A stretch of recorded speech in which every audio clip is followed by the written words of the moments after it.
In this video, I am going to discuss what is the best way to start your residential assisted living in regards to the building itself. So would it be to buy an existing property and do all the renovations and conversion and additions to that existing property? Or would it be better to go ahead and try to build something custom from the ground up? And then also buying something virtually existing already and starting the business right away. So if you're interested, I'm going to discuss that, so make sure to stick around. What's going on, everyone? I hope you're all doing well. If you're new here, my name is Serge. Welcome to the channel. To all my reoccurring viewers, thank you so much for all the love and support that each and every single one of you have shown me. And if you have not yet, make sure to go check out legionassistedlivingacademy.com, where you can go and purchase the course where I teach how to start your own facility from A to Z, or you can book a one-on-one mentorship call or a full day with myself. And also feel free to go check out valleyalfventures.com if you are an investor looking to passively invest into the space, or you're an operator looking to expand your operations and lease other locations, or partner up with us at Valley ALF Ventures. Feel free to reach out. And also, if you are looking to sell any of your facilities here in the state of Arizona, we would love to have that conversation with you. So please reach out to us. Now that the housekeeping is all done, let's go ahead and jump into the topic of this video. Now, I get this question quite often, and that is, what is the best route to go ahead and start your residential assisted living facility?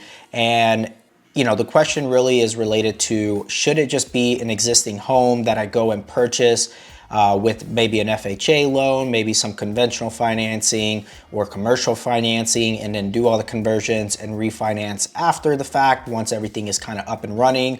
Or do you go ahead and build something custom, specifically suited for the clientele that you're going to be servicing? Or do you just go ahead and maybe buy an existing business with maybe the existing building as is and maybe do conversions there? Now, not every situation is going to be suited for the right person, meaning there are a lot of pros and cons with each one of these situations. I have done really the first situation of buying just an existing home as is and doing conversions to it. I've not done the custom ground up development, and I'll tell you why I haven't. And I've done the third option of buying something that's existing, adding conversions, doing whatever additional value adds there with something that was already existing.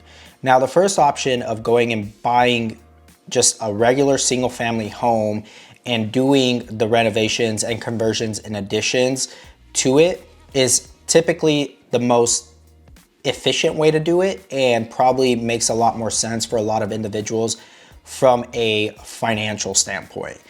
Not a lot of people have the finances or the means or resources to be able to go do a custom build. They typically will go finance the initial purchase of the real estate, and then they'll probably take a second loan, a construction loan with that same lender, and do all the necessary conversions in order to get it to spec and to the requirements that the state needs and the city needs.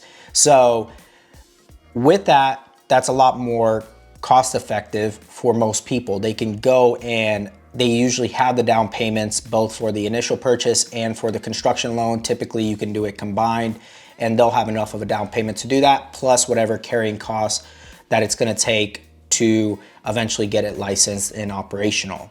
With a custom build, if you go that route, the carrying costs are quite a bit. And with the custom build, you typically need to have the lot already purchased with cash, and then you go finance the construction.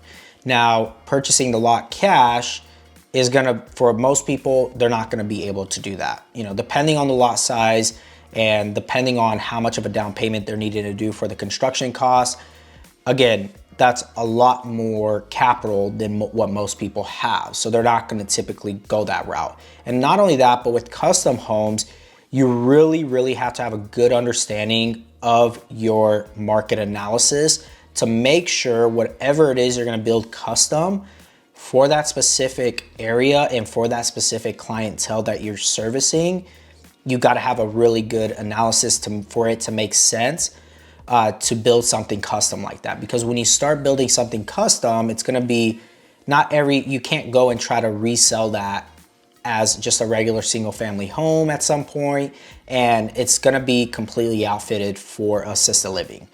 So that is the thing with custom homes, not to even factor in the time that it's gonna take to build a custom home. That can take anywhere from a year to 2 years, depending on all the different, nuances that it comes to building something custom, the finishes, any change orders, so on and so forth.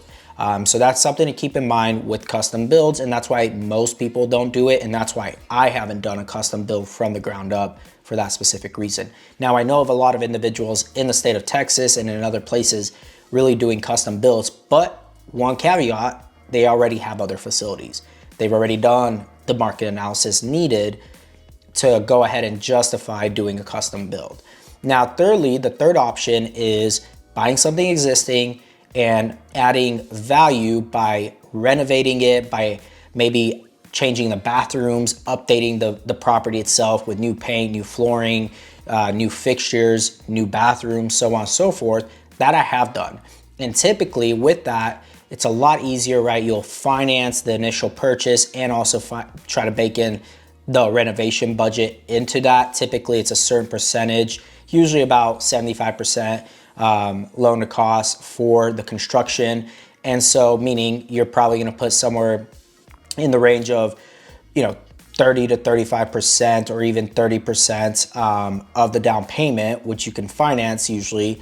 So just keep that in mind when going and doing that, but it's a lot easier and the capital needed is a lot less. So that's why I've done it and other people continue to do that, and you instantly add value by doing a lot of that kind of stuff to an existing REL or business that's already there. The one caveat with that is if it's got residents already, you kind of have to work around those residents and making sure that you're not disturbing their place of where they live. So that's just one thing to keep in mind. The times that I've done it, I've had residents and usually just move them to a certain section or just turn the units when they become vacant. That's usually how we've done it in the past with other facilities. So those are the couple options. Neither of them is wrong. It just really comes down to the situation that you're in and if it truly makes sense financially. And that's where running an analysis for your carrying costs and the time frame it's gonna take for you to eventually get licensed. So hopefully this video helped you guys on maybe giving you some ideas, and maybe if you had this question already in mind of which route you should take. Again, hopefully this gave you some clarification on how to do it and which route to take. And again, let me know if you have any questions down in the comments. Also, you can book a one-on-one mentorship call with myself. And with that being said, I will talk to you all in the next video. God bless.